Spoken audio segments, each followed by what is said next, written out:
जयपाल जादूगर,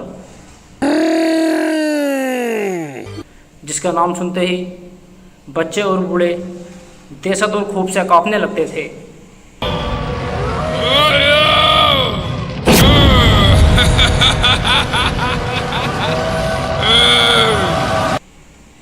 क्योंकि जयपाल तंत्र मंत्र और काला जादू करता था।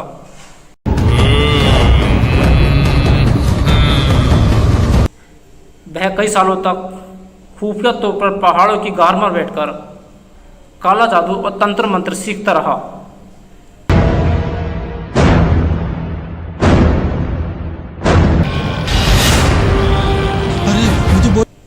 फिर वह बड़ा जादूगर बन गया। इसके पास काले जादू और तंत्र मंत्र की इतनी बड़ी ताकत थी, इसका मुकाबला करने के लिए किसी में हिम्मत नहीं थी।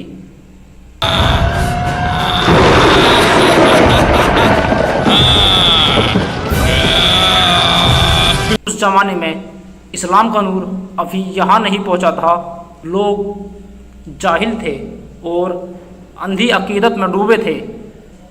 कोई पत्थर के बुत को खुदा समझता, कोई आग को और कोई पेड़ को खुदा समझता था। खास करके राजस्थान के अन्ना सागर के आसपास सैकड़ों बुत मौजूद थे और रोज भूत परस्ती जारी रहती थी।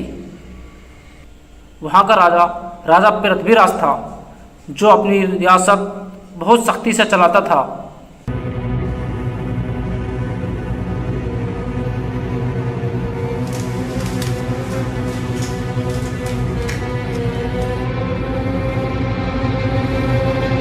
इधर ख्वाजा साहब राजस्थान के अजमेर में अपना कदम रख चुके थे। ख्वाजा साहब कुरान का नूर फैलाने के लिए अजमेर पहुँचे। एक दिन जब राजा पृथ्वीराज पूजा शुरू करने वाला था, तो दूसरी तरफ पहाड़ की ओर से अजान की आवाज़ आने लगी। तो ये आवाज़ सुनकर राजा पृथ्वीराज चौंक उठा। ऐसी आवाज़ उसने आज से पहले कभी नहीं सुनी थी। ये सुनकर राजा पृथ्वीराज गुस्से से बोल उठा कि ये आवाज़ कहाँ से आ रही है? मेरी पूजा में खलल डाली जा रही है। फिर राजा पृथ्वीराज ने अपने सिपाहियों को हुक्म दिया कि फौरन जाओ, ये आवाज़ कहाँ से आ रही है, उसको देखो, उसको पकड़ कर लेकर आओ। राजा के हुक्म पर कुछ सिपाही घोड़ों पर सवार होकर तारागढ़ की तरफ रवाना हुए। जब सिपाहियों ने तारागढ़ पहाड़ी पर जाकर देखा तो ख्वाजा साहब नमाज़ पढ़ रहे थे। जब ख्वाजा साहब ने नमाज़ पढ़कर देखा तो सिपाही उनकी तरफ आ रहे थे और सिपाहियों ने ख्वाजा साहब से पूछा, आप कौन हैं, आप यहाँ क्या कर रहे हैं? तो ख्वाजा साहब ने कहा, मैं अल्लाह का बंदा हूँ, मेरा नाम ख्वाजा मोइनुद्दीन चिश्ती है, मैं अल्लाह के करम से यहाँ पर आया हूँ। यह सुनकर राजा के सिपाहियों ने कहा कि देखो, आप यहाँ से चले जाओ। अगर ये बात हमारे राजा को पता चली तो आपको बहुत नुकसान पहुँचेगा। यह कहकर सिपाही राजा के दरबार में आ गए और राजा को अपनी सारी बात बता दी। यह सुनकर राजा पृथ्वीराज गुस्से में आ गया, मगर किसी से बोला नहीं और सोचने लगा, इस तरह तो हमारा हिंदू धर्म खत्म हो जाएगा। अगले दिन राजा ने बहुत बड़ी पूजा का इंतज़ाम किया। दूसरी तरफ ख्वाजा साहब लोगों में बैठकर इस्लाम की दावत दे रहे थे। इधर जोगी जयपाल अपने काले जादू और तंत्र मंत्र में मशगूल था। आप तो दरवेश हैं और दरवेश मखलूक खुदा की हलाकत का सबब नहीं बनते। पूजा शुरू होने ही वाली थी, फिर वही अजान की आवाज़ आने लगी।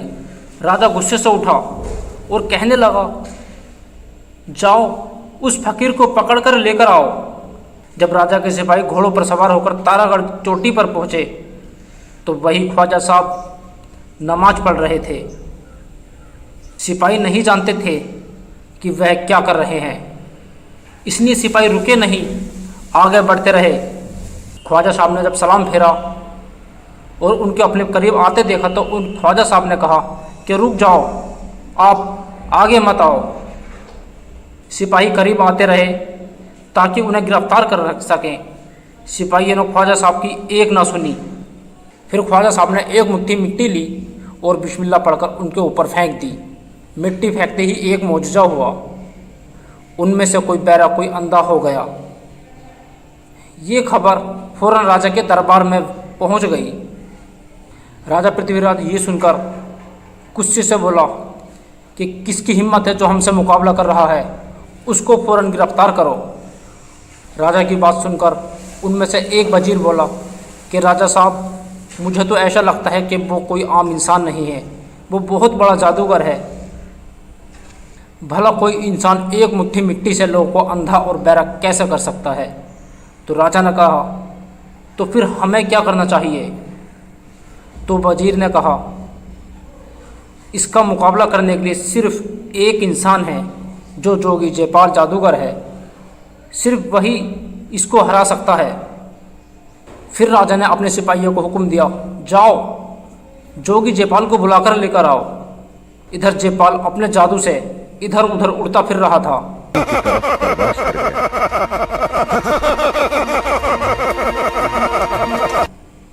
जब राजा के सिपाही जोगी जयपाल के पास पहुंचे और जोगी जयपाल से कहा, आपको राजा ने बुलाया है, तो जयपाल अपने जादू से उड़ता हुआ राजा के दरबार में पहुंचा। दरबार में पहुंचकर जयपाल ने राजा से कहा, महाराज, आपने मुझे यहाँ क्यों बुलाया है। राजा बोला कि जयपाल, हम बहुत बड़ी मुसीबत में हैं, न जाने कहाँ से एक जादूगर आया है, वो हमें बार बार नुकसान पहुंचा रहा है। वो कह रहा है कि हिंदू धर्म एक भूत परस्ती है, ये मूर्तियाँ आपको कुछ नहीं दे सकती। राजा की बात सुनकर जोगी जयपाल बोला कि मुझसे बड़ा जादूगर दुनिया में कोई नहीं है, मुझे हराना किसी के बस की बात नहीं है। क्या बात है सैनिकों, यहाँ कैसे आए हो? मरने का इरादा है क्या? यह कहकर जादूगर फौरन ख्वाजा साहब को तलाशने निकल गया। जिस वक्त ख्वाजा साहब नमाज पढ़ रहे थे, उसी वक्त जयपाल जादूगर उड़कर वहाँ पहुँच गया। जब जयपाल ने उन्हें दूर से देखा तो सोचने लगा कि कोई अजनबी लोग कोई प्रार्थना या साधना कर रहे हैं। जब वह जादूगर ख्वाजा साहब के पास पहुंचा तो देखते ही समझ गया कि यह वही दरवेश है जिसकी बात राजा साहब कर रहे थे। यह देखकर वो जादूगर गुस्से से जल उठा। जब जादूगर ने देखा वह लोग उनकी तरफ देख भी नहीं रहे बल्कि वह अपनी इबादत में मशगूल हैं, तो उस जोगी जयपाल जादूगर ने सोचा कि यही एक मौका है, उन सभी को ख़त्म कर देना चाहिए। जयपाल जादूगर ने अपने तंत्र मंत्र और काले जादू की मदद से एक विशाल आग का गोला उनकी तरफ फेंका।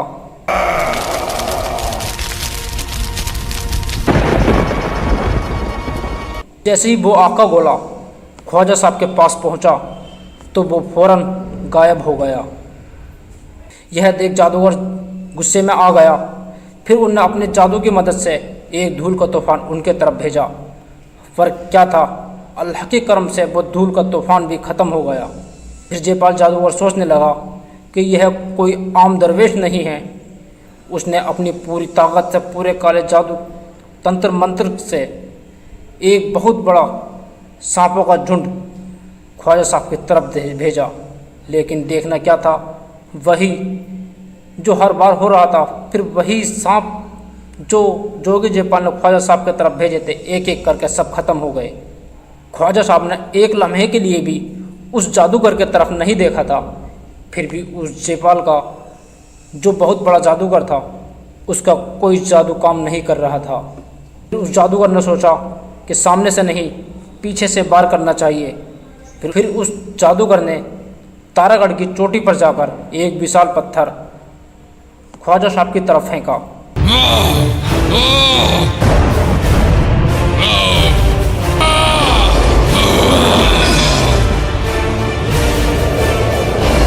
जब ख्वाजा साहब ने नमाज पढ़ के सलाम फेरा और देखा एक खौफनाक पत्थर तेजी से उनकी तरफ आ रहा है, ख्वाजा साहब ने आसमान की तरफ देखकर कहा, ए पत्थर, अगर तू अल्लाह का भेजा है तो आ मुझे मार डाल।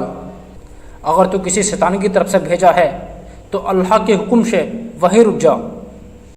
ख्वाजा की ये बात सुनकर पत्थर बोल उठा, ए ख्वाजा, मैं शैतान का भेजा हुआ हूँ, मुझे बचा लो।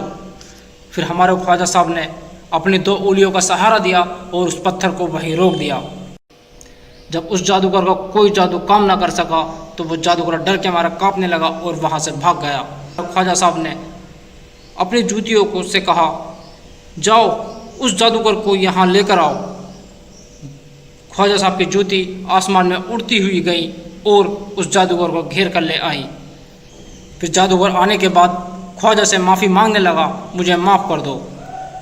ये बात सुनकर हमारे ख्वाजा साहब ने उन्हें माफ़ कर दिया। फिर जादूगर कहने लगा, आप कौन हो इतने रहमदिल कि आपने मुझे एक ही बार में माफ़ कर दिया।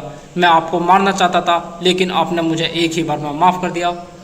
ख्वाजा साहब ने कहा, हमारा अल्लाह खुद रहीम है और हमारे रसूल रहीम है, तो मैं तो उनका बंदा हूँ और अपने रसूल का पैरोकार हूँ, तो मैं आपको कैसे माफ़ ना करूँ।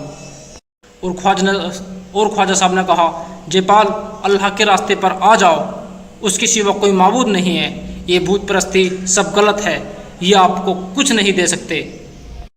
ख्वाजा साहब की बात सुनकर जयपाल मुसलमान हो गया और अपना नाम बदलकर अब्दुल्ला रियावानी रख दिया और अल्लाह का नेक बंदा बन गया। फिर अगले दिन सारी दुनिया में ये बात फैल गई कि देश का सबसे बड़ा जादूगर मुसलमान हो गया और ख्वाजा मोइनुद्दीन चिश्ती का मुरीद बन गया। फिर देश के कोने कोने से लोग आकर मुसलमान होने लगे और ख्वाजा साहब के मुरीद बनने लगे।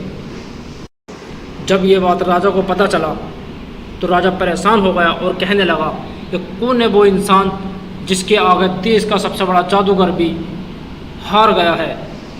उधर पुजारी भी परेशान था यह सोचकर कि सब लोग इस्लाम कबूल कर रहे हैं। राजा और पुजारी ने एक मीटिंग रखी, उसमें देश के बड़े बड़े पंडितों को बुलाया गया। फिर राजा और पंडित ने ख्वाजा साहब को मंदिर में बुलाया।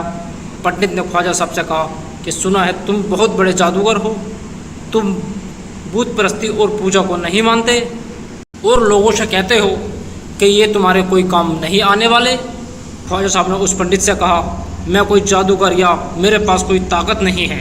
फिर पुजारी हंसकर बोला कि अगर तुम ये शर्त हार गए तो तुम्हें ये शहर छोड़ना होगा।